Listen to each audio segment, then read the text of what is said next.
to keep their jobs and get back to parliament. And that's why a lot of wananchi complain, mbunge akiingia bungeni, they disappear for 4 years, they only come back on re-election year to ask again for the vote.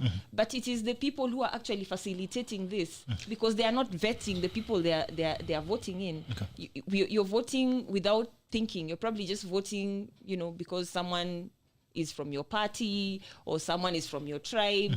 And you see, this needs to change. People really need to start thinking about who are we voting for? And the people who are feeling that they're apathetic need to remember, not voting, not participating in the process allows the people who are not good enough for the office to go in, because they are able to maybe bribe their way or, bribe voters and get into office, and maybe they are not the best person to be there. So people really need to be more intentional about getting involved in the democratic process.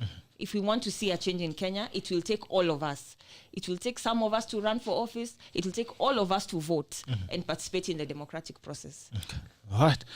Okay. So, Mochendu, yes, you want to engage parliament here. Okay. Let's start with you. You are planning to get into government. Both of you plan to get into government. If you are in this situation, what is it that you could do so differently that these guys are not doing? Just do your job. When you're elected, Langata, I'm running in Langata. Langata, as per the last census, has about 200,000 residents. Okay, 197,000 residents. It means you're supposed to represent the interests of these people. You're their representative, more or less. That's your number one role. So it means, how do you represent someone if you never engage with them?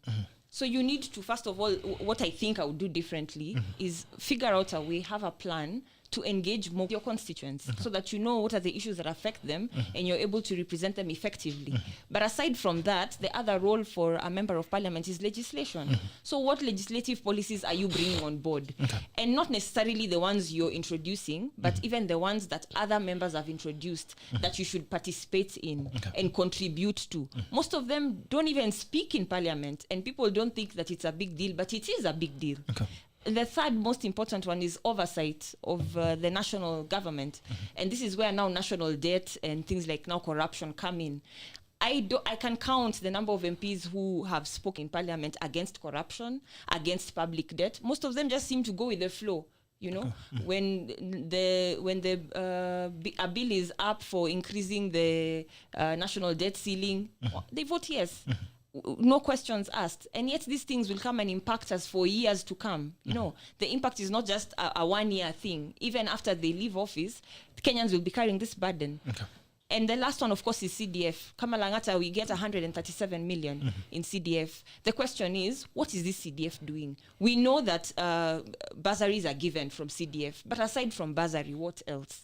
What else? 137 million every year is a lot of money. If you compound it over the last 4 years, it's about over 500 million, maybe 550 million thereabout. But what do we have anything tangible to show what this money has done? Because the essence of CDF is to bring development to the grassroots. So which development has come on board? One of the things I'm suggesting is, if I get into office, I will use part of this money to give small businesses grants so that they can boost their businesses. The truth is, they don't get access to credit, and some of these things, this is the way you would help them build their businesses, the small scale traders. So they do it. You've not spoken on Sagana. Is there any change that you expect from Sagana going forward from today? I think I had Mochendu saying that it's irrelevant, but I don't think it is. I think the president, in my view, the president is a political leader, and he has some influence. Maybe not as much as he did earlier on in his term, like in 2013 and 2017, but you cannot dismiss the level of influence that he has. And as a citizen of the country, he has his right, freedom of association. Our constitution guarantees freedom of association to everyone. It doesn't mean if you're president or cabinet minister, you cannot have association. So if he wants to meet people from his region and talk to them about his preference, it's okay. Nothing in the law bars him. Whoever doesn't want to align with him can pick any other side. That is your democratic right. But that does not disallow the president from convening a meeting of like-minded people and charting a way forward for them. There's nothing wrong with that. I absolutely support it.